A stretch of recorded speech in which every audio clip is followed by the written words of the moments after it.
رمضان کے 3 دہا میں لاسٹ دہا ہوتا ہے جس میں تاخراتیں ہوتی ہے 21، 23، 25، 27 اور 29ویں رات. ان راتوں کی بہت فضیلت ہے. انہی راتوں میں ایک رات، یہ تمام راتوں میں ایک رات لیلۃ القدر کی رات ہوتی ہے جو 1000 سال سے بہتر ہوتی ہے ایک نائٹ کی عبادت کا. تو اس میں کثرت سے یہ دعائیں کریے کہ اللہم انک عفو تحب العفو فاعف عنی، دعا کریے. یہ راتیں 5 راتیں جاگنے کی رات رہتی ہے جس میں عبادت کی جاتی ہے. یہ سحر ہے. یہ سحر کا انتظام ہے اور وہ افطار کا انتظام ہے. اور جیسا سحر ہم سمجھتے ہیں کہ روزہ ہمارے لیے بابرکت اور اہم عمل ہے، اس کے ساتھ حالانکہ سحری بھی ہمارے لیے بابرکت اور خیر و عافیت کا ہے. ایک حدیث میں آتا ہے کہ حضرت ابن عمر رضی اللہ تعالیٰ عنہ سے روایت ہے کہ حضور اکرم صلی اللہ علیہ وسلم نے فرمایا کہ سحر کرتے وقت اللہ اور اس کے فرشتے اپنے بندوں پر رحمت کی دعا کرتے ہیں. سحر کرنے میں برکت ہے، اور فرمایا کہ سحر کرنے سے ہماری نمازوں میں، ہماری تلاوت میں، ہماری عبادت میں تقویٰ پیدا ہوتا ہے. اس لیے سحر کرنا ضروری ہے اور سنت ہے.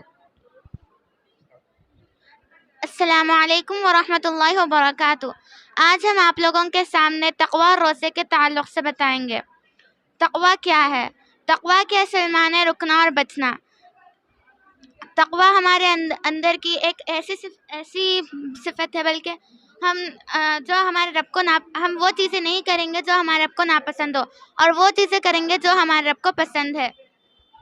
تقویٰ کی کوئی ظاہری شکل نہیں ہوتی ہے، بلکہ تقویٰ کی کوئی ظاہری شکل نہیں ہوتی ہے، بلکہ اللہ کے رسول صلی اللہ علیہ وسلم نے فرمایا ہے تقویٰ ہاں ہونا، یعنی تقویٰ ہمارے اندر، دل کے اندر رہتی ہے.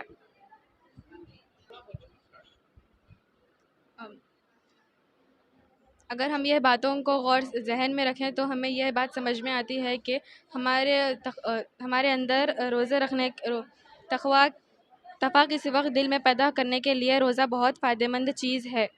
اللہ تعالیٰ نے ہمیں روزے کا مقصد بھی بتایا ہے، لعلکم تتقون، تاکہ ہمارے اندر تقویٰ کی صفت پیدا ہو.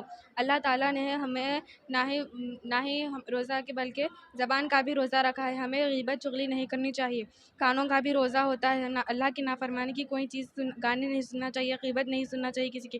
ہمارا آنکھوں کا بھی روزہ ہوتا ہے، ہمیں فون زیادہ نہیں دیکھنا چاہیے، موویز ڈراماٹکس نہیں دیکھنا چاہیے. ہمارے ہاتھوں کا بھی روزہ ہوتا ہے، ہمیں زیادہ لڑائی فون زیادہ نہیں لینا چاہیے اپنے ہاتھوں میں.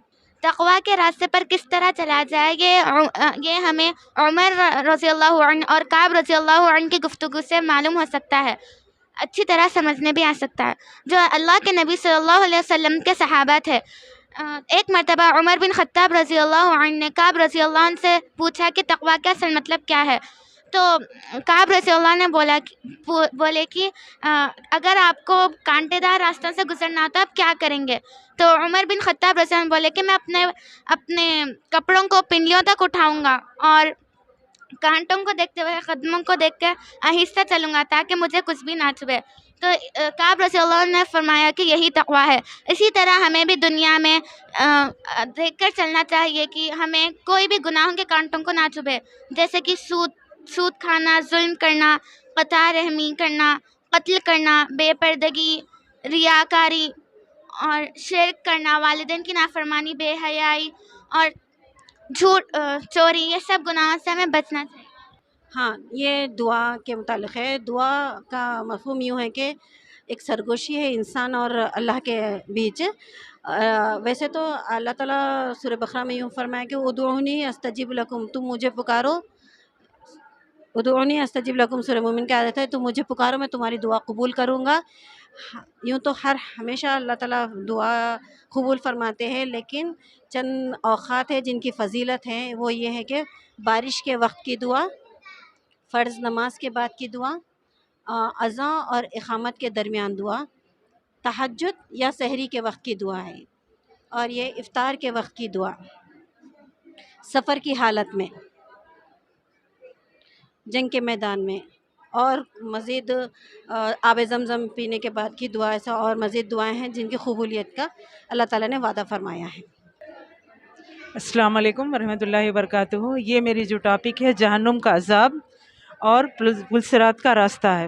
پلسرات کے راستے پہ وہی آدمی کامیاب ہوگا جس کے اعمال نیک ہوں گے، جو نیک بخت ہوگا انہیں ہی بآسانی سے اس پلسرات کے راستے پہ گزرے گا. اور جہنم ہے، جہاں پلسرات کے راستے پہ دیکھیے بال سے زیادہ باریک اور تلوار سے زیادہ تیز ہوگا. جو نیک لوگ ہوں گے، وہ جن کے اعمال اچھے ہوں گے، وہ پلسرات کے راستے سے بآسانی سے گزریں گے. اور پلسرات کا راستہ اندھیرا ہوگا، اور اس میں وہی کامیاب ہوگا جو اللہ جس کو چاہتا ہے اور اس کے اعمال نیک ہوتے ہیں. یہ زخم کا درخت ہے. جہنم میں دیکھو زخم کا درخت دیا جائے گا، اور جہنمی لوگ کو کھانے کے لیے دیا جائے گا، اور اس کے شگوفے اس کے جیسے ہوں گے جیسے شیطان کے سر ہے.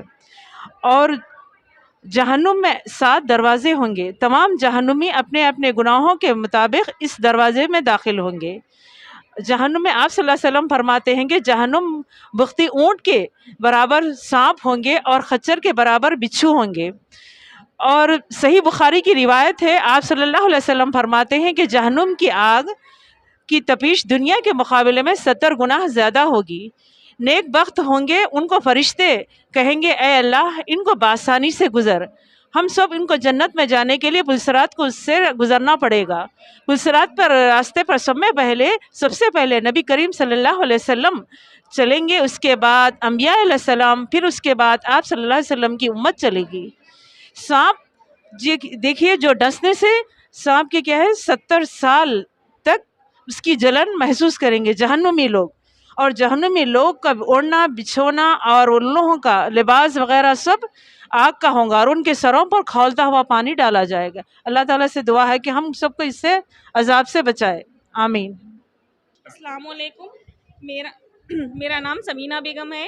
میرا ٹاپک ہے رمضان، نیکیوں کا موسم بہار، نیکیوں کا اجر کتنا. ماہ رمضان میں اللہ تعالیٰ سب سے پہلے جن اور شیاطین کو قید کرتے ہیں تاکہ اپنے بندوں کو نیکیاں حاصل کرنے میں آسانی ہو.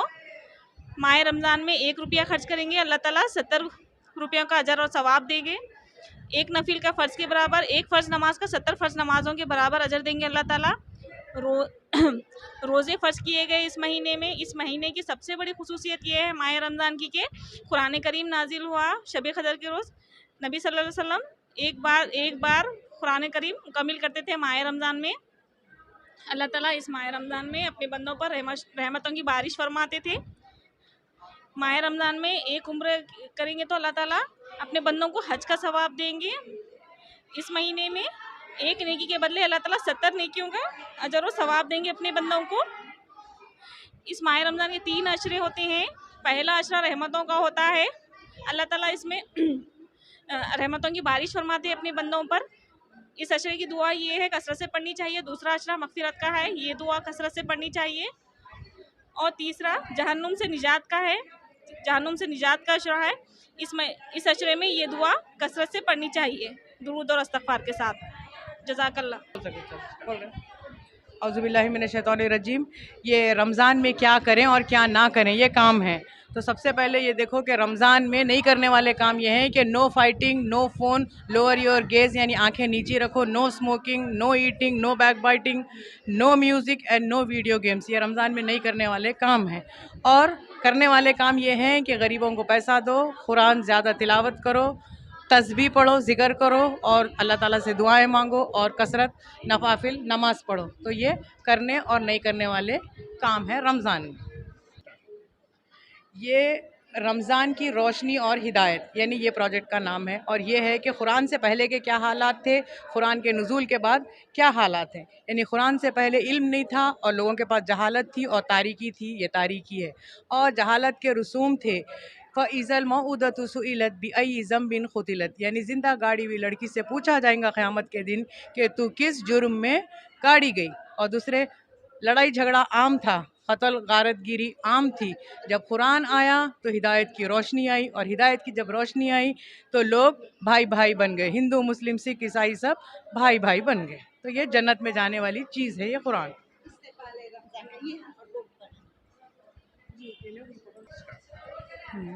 السلام علیکم ورحمۃ اللہ وبرکاتہ. یہ اس ماڈل کا ٹاپک کا نام ہے ہدی للناس یعنی قرآن کی روشنی یا ہدایت سب کے لیے.